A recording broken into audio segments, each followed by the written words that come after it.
Bonjour, ici Charline Simo en direct pour M6 Mojo. Tout de suite, nous allons découvrir l'école Futurae qui a ouvert ses portes en septembre. Nous allons introduire cette école avec une étudiante nommée Pauline Bontemps et je vous laisse tout de suite. Bonjour, je m'appelle Pauline Bontemps, donc je suis en bachelor technique audiovisuel et web. Donc aujourd'hui, je vais vous présenter mon école tout en vous parlant de ce que je fais tous les jours.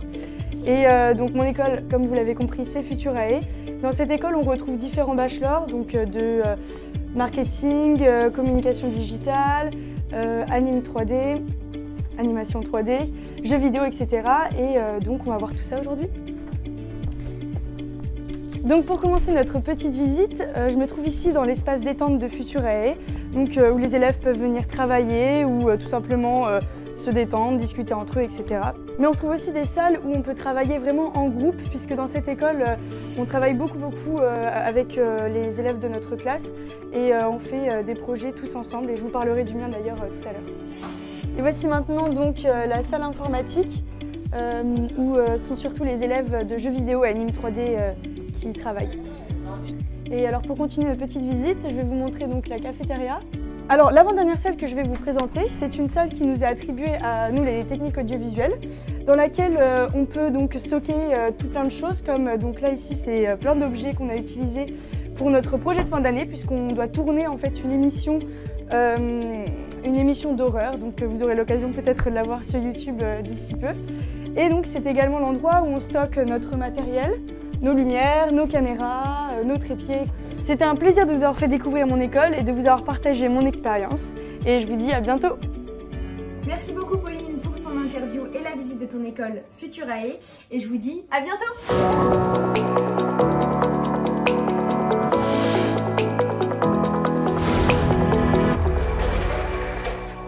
Bonjour à toutes et à tous et bienvenue dans cette émission L'étudiant live consacrée aux métiers et à l'emploi de demain. Et oui, si l'on pensait autrement, peut-être cibler davantage les métiers et les secteurs qui recrutent avant de penser à son orientation, c'est une piste que nous propose notre invitée du jour. Bonjour Virginie Calmels. Bonjour. Vous êtes la présidente fondatrice de l'école Futurae et on va faire connaissance sans plus attendre avec le qui est-ce.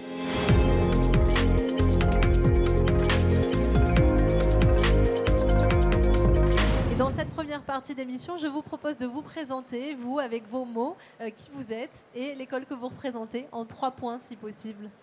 Alors moi, très brièvement, en fait, je suis mère de famille, donc intéressée par les sujets de transmission et d'éducation. J'ai eu 3 vies. La première vie comme dirigeante de grands groupes. J'ai dirigé Canal+, Endemol France, Endemol Monde, présidente du conseil de surveillance d'Euro Disney, donc dans le domaine des industries créatives et de l'entertainment. J'ai une deuxième vie en politique, en m'engageant aux côtés d'Alain Juppé à Bordeaux pendant 5 ans comme première adjointe au maire.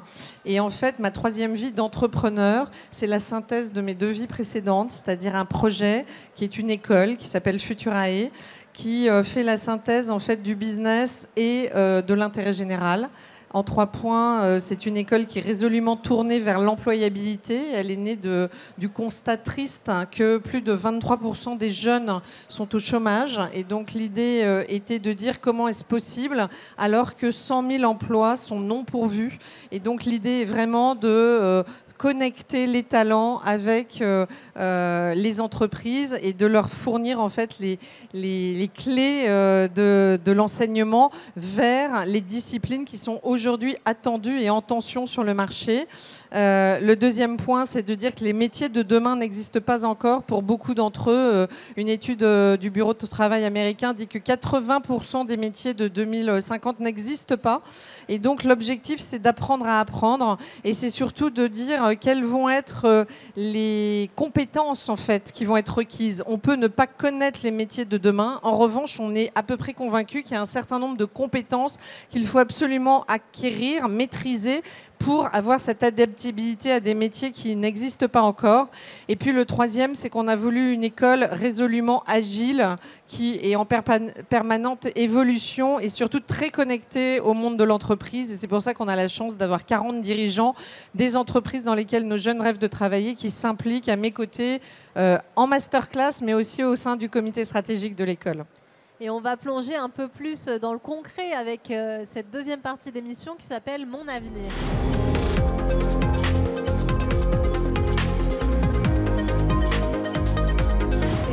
il va s'agir un peu de se projeter, de savoir quel est votre avenir à vous en fait? Qu'est-ce que l'avenir vous réserve? Justement, vous disiez que 80% des métiers de demain, de 2030, n'existent pas encore. Comment on forme alors à ces métiers-là si on ne les connaît pas? Alors nous, on a fait un pari, c'est de dire que le monde de demain, il sera d'abord et avant tout ouvert aux créatifs. C'est un peu le drame en France, c'est que les filières classiques d'enseignement ne valorisent peut-être pas assez les compétences créatives. Et Futurae est de ce point de vue-là sur un schéma un peu plus anglo-saxon où vraiment on veut valoriser la créativité, considérant que ça fait partie des compétences nécessaires pour ce monde de demain. Alors chez Futurae, on trouve 6 bachelors, le jeu vidéo, l'animation 3D, le web design, les techniques audiovisuelles web, la communication digitale et le marketing digital, principalement tournés vers ces industries créatives. On pense que les métiers de l'image, les métiers de la création, les métiers de la narration, tout ce qui touche évidemment au monde du digital seront une fois encore des compétences nécessaires dans le métier de demain, dans les métiers, y compris dans ceux qui n'existent pas encore. Donc c'est le pari que l'on a fait. Et aujourd'hui, quand on voit la poussée de ces industries, je pense notamment à l'industrie du jeu vidéo, mais pas uniquement, ben on voit aussi que c'est là qu'il y a le plus de débouchés et ça peut permettre à des jeunes d'allier on va dire leur passion et en même temps leurs compétences pour en faire leur métier. Et justement, comment savoir en fait si ces jeunes qui peuvent s'intéresser à ces univers-là sont faits pour y travailler? C'est quand même pas nécessairement la même chose. Non, alors ce qu'on fait nous, c'est qu'on recrute sur la base évidemment d'un entretien de motivation.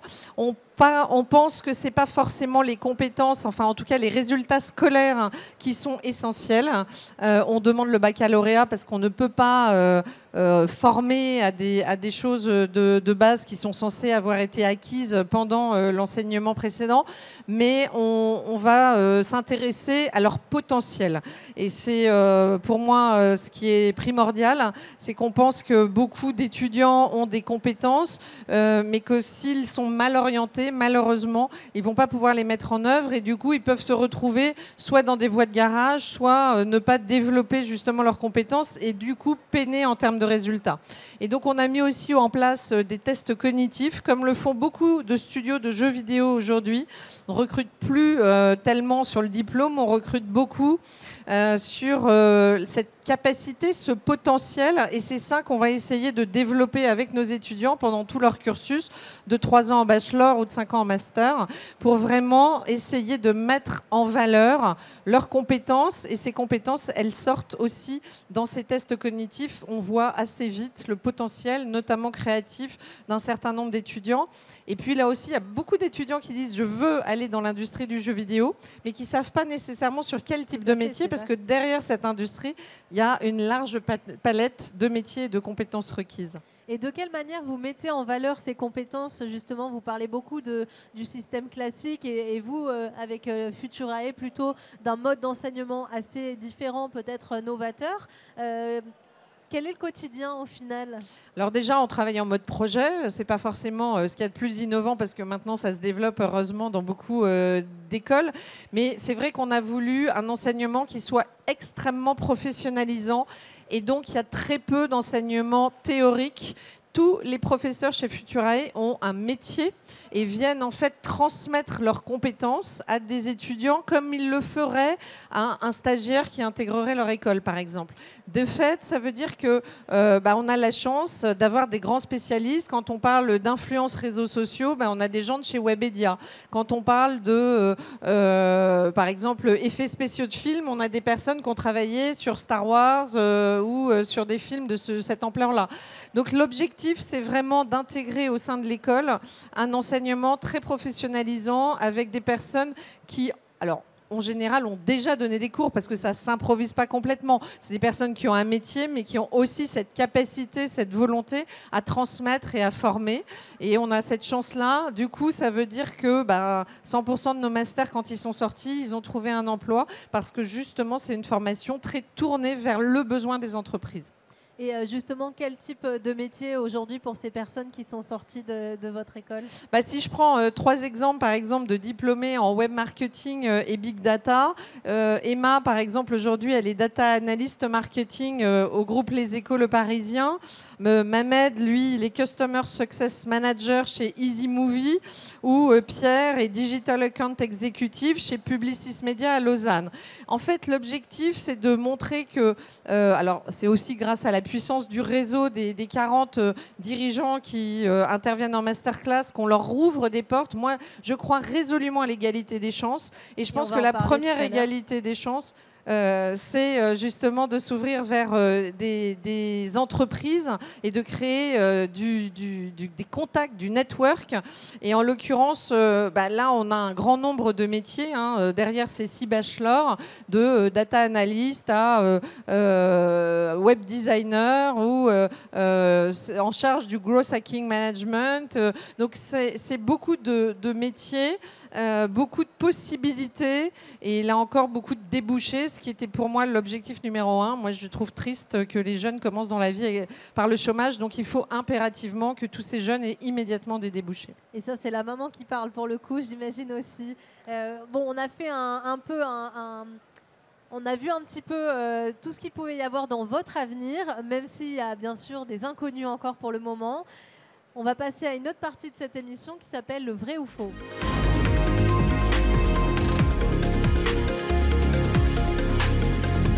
Et dans cette partie, je vous propose, Virginie, des affirmations, et vous allez me dire si elles sont vraies ou si elles sont fausses.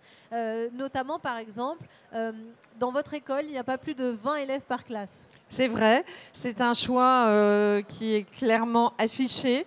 Je crois à l'accompagnement personnalisé. A fortiori, on est en train de parler d'étudiants post-bac, donc ils sont jeunes.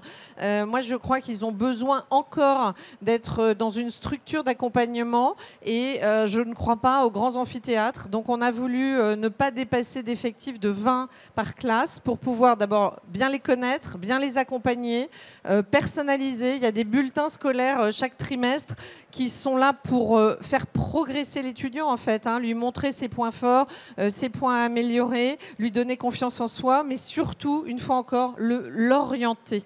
Je crois que c'est la clé.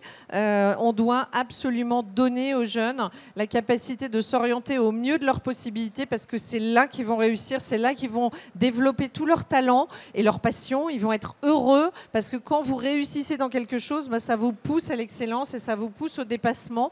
Donc c'est pour ça qu'on n'a pas voulu plus de 20 élèves par classe, quitte à multiplier les classes, bien évidemment, mais vraiment en ayant cette limite d'accompagnement très personnalisée. Et de nombreux médias le disent, il y a une progression assez impressionnante des élèves au sein de votre école. C'est vrai ou c'est faux ? C'est vrai. Alors d'abord parce qu'on est une jeune école, donc on a ouvert en 2020.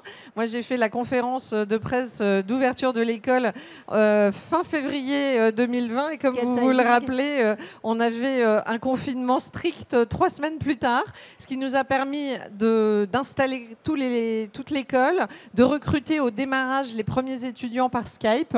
Et quand on a été déconfinés, les étudiants ont pu visiter l'école qui ouvrait donc en octobre 2020. C'était donc le lancement de cette école. Donc forcément, on a une croissance importante puisque c'était la première année en 2020. Aujourd'hui, on est donc nos premiers masters sont sortis au bout de 2 ans et nos bachelors sont en 3e année et on a continué à recruter. Donc aujourd'hui, on a plus de 300 étudiants et on est assez fiers du développement de Futurae depuis 2020.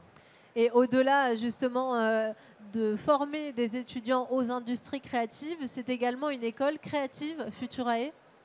Oui, c'est une école qui essaye d'être innovante pour toutes les raisons que j'ai évoquées précédemment. On a voulu apporter quelque chose de supplémentaire, à la fois dans la façon de promouvoir l'enseignement, dans la façon de sélectionner les étudiants, dans la façon de donner sa chance à tous. Une fois encore, pour moi, c'est une école de l'égalité des chances. C'est une école aussi éco-responsable. Elle a ouvert en 2020 avec un campus vert. On a une énergie on a un fournisseur d'énergie qui s'appelle Plume Énergie. Dans les énergies renouvelables, on essaye d'avoir un campus. On a un très beau mur végétal. On est au milieu d'un jardin et on essaye d'être éco-responsable sur au maximum de nos possibilités possibilités, sachant qu'on a aussi besoin de beaucoup d'ordinateurs et de beaucoup de bandes passantes. Mais c'est dans toutes ces dimensions qu'on a cherché à être nous-mêmes créatifs, imaginatifs, à apporter sur le marché une offre qui n'existait pas exactement à l'identique en France. Et puis une fois encore, avec cette connexion avec les entreprises qui est pour moi essentielle, parce que je pense que pour les étudiants, c'est vraiment un gage d'avenir et derrière d'employabilité. La suite de cette émission, c'est avec la rubrique Le truc en plus.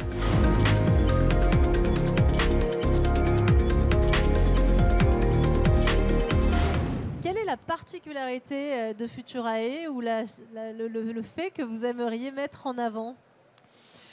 Le truc en plus, c'est peut-être, on va dire, la chance que j'ai eue d'avoir 40 dirigeants d'entreprise, de Xavier Niel, patron du groupe Iliad, à Yves Guillemot, patron d'Ubisoft, le patron de YouTube, de Google, de Microsoft, de Energy, Mariam Sali, de Webedia, de OnePoint, David Layani, etc., qui m'ont fait confiance et qui ont surtout accepté de donner de leur temps, parce que c'est ça le plus précieux en fait pour nos étudiants aujourd'hui, c'est de pouvoir avoir des personnalités de premier plan qui viennent directement s'adresser à elles. Il y a 2 jours, on recevait Jean-David Blanc, le fondateur de Molotov et avant d'Allociné, qui a donné une conférence extrêmement inspirante à nos étudiants. Lui, il a été entrepreneur dès l'âge de 14 ans, donc c'est un parcours très atypique d'un entrepreneur extrêmement visionnaire.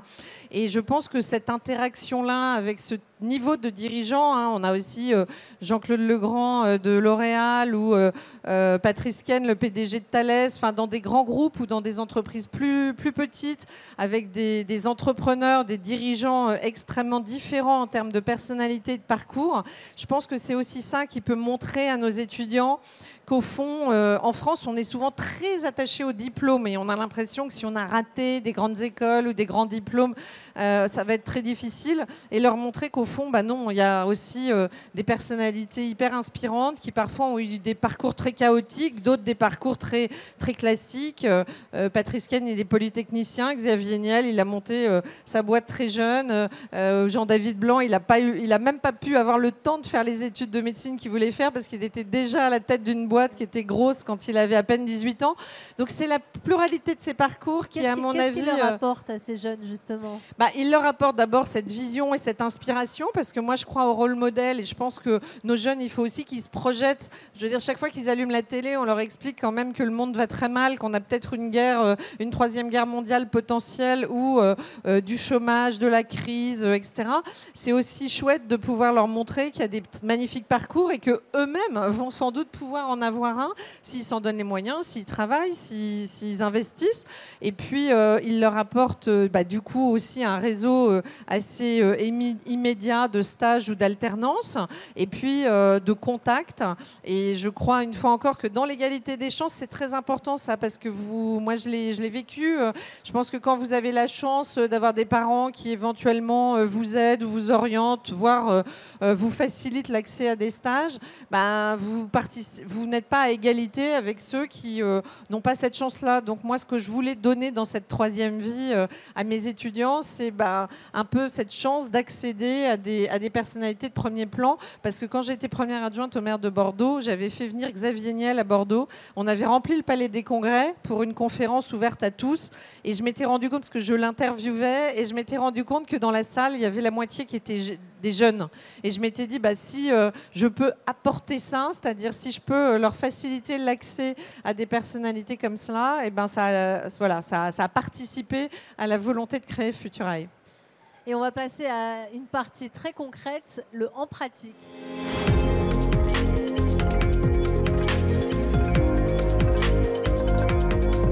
Ma première question dans cette partie, c'est comment savoir si une telle école est faite pour moi, si les industries créatives, c'est un secteur qui est fait pour moi, justement ? Alors d'abord, je pense que quand on est étudiant, ce qui est important, c'est de regarder les débouchés d'un secteur. Et donc là, quand on voit la croissance, de quoi parle-t-on, hein? On est en train de parler de 15 millions d'emplois qui devraient être créés en Europe d'ici 2025 du fait de la transformation digitale. Donc on est convaincu que tout ce qui est digital, tout ce qui est industrie créative est clé. Moi, il me semble que ça, déjà, c'est important. Ensuite, il faut essayer de s'écouter. On a des appétences. Et je pense qu'à un moment donné, c'est très important de sentir si on est à l'aise.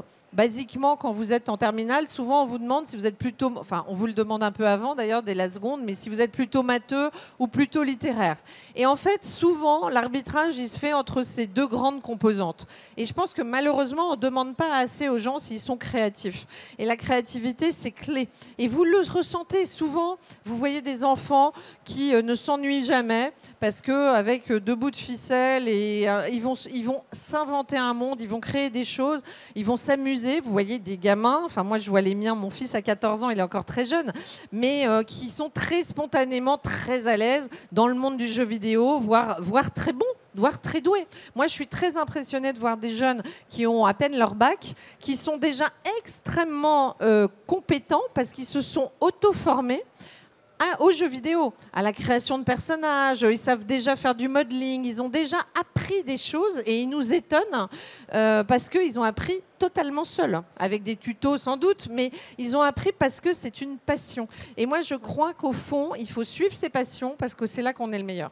Parce qu'après, tout le monde a une part de créativité en soi, pour le coup. Donc, est-ce qu'on, oui, mais plus ou moins quand même. Oui, alors elle est plus ou moins développée de manière différente. Mais du coup, est-ce qu'en cela, les industries créatives sont destinées à tout type de public, à tous les jeunes? Oui, parce que dans nos bachelors, comme je vous l'ai dit tout à l'heure, il y a aussi du marketing digital, par exemple. Donc là, il va y avoir des métiers plus d'assistant data scientist. Il va y avoir des métiers... on n'est pas que sur de la création pure. On est aussi sur des métiers de la narration, par exemple, dans le jeu vidéo, c'est pas tout à fait la même chose. C'est d'autres formes de créativité. Exactement. Donc au fond, c'est assez large, la palette est assez large. En fait, quand vous faites du marketing digital, on pourrait même se dire qu'on est loin des industries créatives.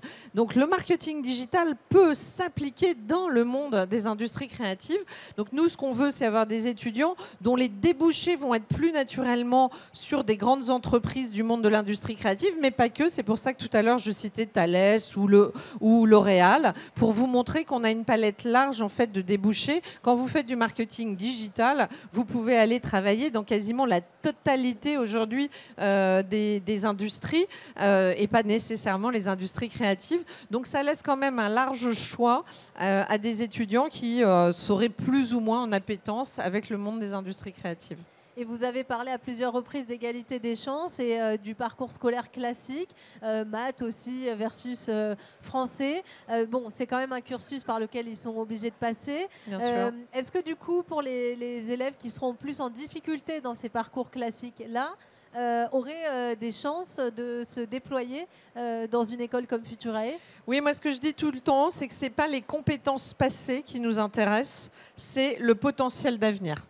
Et ça fait toute la différence. Ça veut dire qu'on ne va pas sanctionner quelqu'un qui aurait eu un parcours, on va dire, dans le secondaire un peu ric-rac, ou qui aurait eu son bac juste, ou qui n'aurait pas eu une moyenne très élevée dans des matières classiques. On va vraiment s'intéresser à son potentiel d'avenir. Et c'est aussi pour ça que Futurae existe. On n'est pas en concurrence avec les grandes écoles. On sait que le système français produit aujourd'hui de la sélection, et tant mieux. Et c'est très bien pour un certain type d'étudiants. Moi, j'ai eu cette chance il y a longtemps maintenant, il y a 30 ans, mais on laisse trop sur le bord du chemin des étudiants qui, là encore, vont pouvoir vraiment déployer leur savoir-faire. Et surtout, aujourd'hui, les entreprises attendent ces jeunes. Voilà. Les entreprises, elles attendent ces jeunes bien formés à leurs besoins. Et donc, il y a beaucoup de potentiel de recrutement derrière. Et c'est pour ça qu'on s'intéresse plus à leur potentiel d'avenir qu'à leurs compétences passées. Et y a-t-il des moyens justement de financer leurs études quand ils sont aussi également en difficulté financière peut-être? Oui, c'est important. Alors nous, on s'est mis résolument au plus bas de la fourchette de prix parce qu'une fois encore, l'objectif, c'était vraiment d'avoir un modèle le plus vertueux possible. Donc un bachelor, c'est 7 500 € par an. Un master, c'est 8 500 € par an. La plupart des étudiants ont recours à des prêts étudiants parce que comme il y a cette garantie d'employabilité, au fond, c'est un petit investissement sur l'avenir, mais qui va être très vite rentabilisé par la première embauche.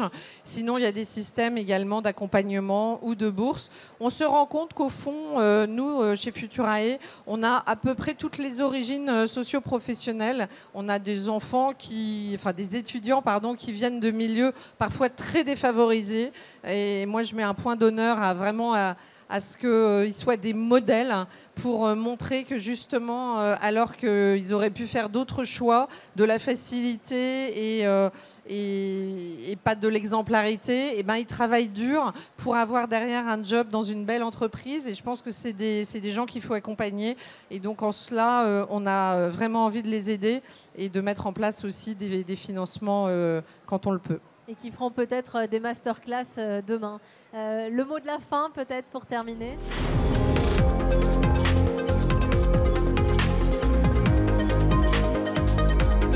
Virginie, quel serait votre dernier conseil ou peut-être information ? Moi, j'ai juste envie d'avoir une note optimiste dans un monde que je trouve un peu anxiogène pour les jeunes, notamment. Moi, ce que je voudrais dire, c'est qu'il y a beaucoup de jeunes qui ont des talents, qui ont du potentiel, qui ont de l'envie, de l'énergie et qui peuvent le mettre à profit en vraiment ne se trompant pas de chemin. Je trouve triste qu'il y ait encore trop de formations qui soient proposées en France alors qu'on sait qu'elles débouchent vers le chômage.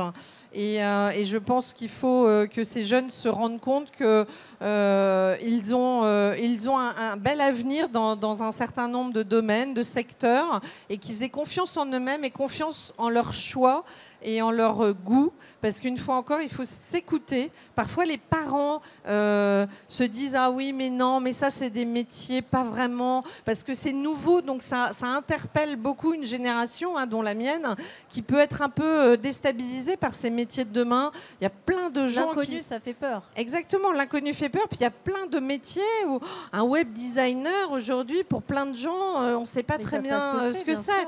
Un UI, UX designer, alors que je peux vous dire qu'il y a des milliers de postes à pourvoir. Pour plein de parents, c'est compliqué. Et ça peut être compréhensible, mais en tout cas, on peut s'informer sur le sujet. Merci beaucoup, Virginie Calmès. Merci à vous.